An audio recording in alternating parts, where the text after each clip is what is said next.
Tout est une question d'équilibre dans les gestes de Lucie. Un savant dosage entre la dureté et la douceur.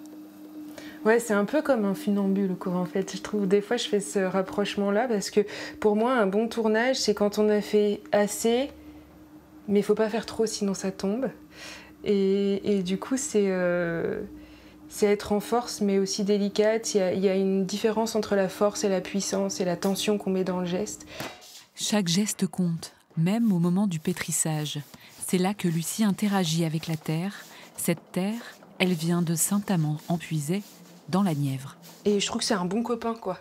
Elle répond, elle a du caractère, mais quand on sait lui parler, ça marche, quoi.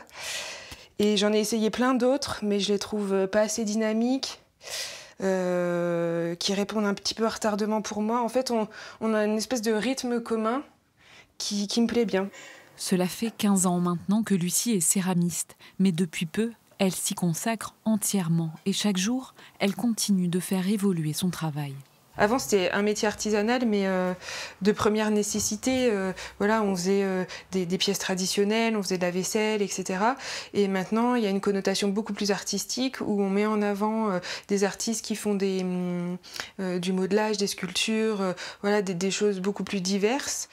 Dans ce métier solitaire, Lucie tente toujours de s'améliorer et de se lancer de nouveaux défis. Depuis quelques semaines, elle est même devenue championne de France de poterie. Quand on remporte un prix comme ça, c'est qu'on a des années d'expérience derrière et du coup ça donne vraiment de l'assurance, de la crédibilité et puis ça donne une image positive de l'atelier, quoi. Prochain défi de taille pour la jeune femme de 36 ans, réaliser son propre émaillage et agrandir son atelier.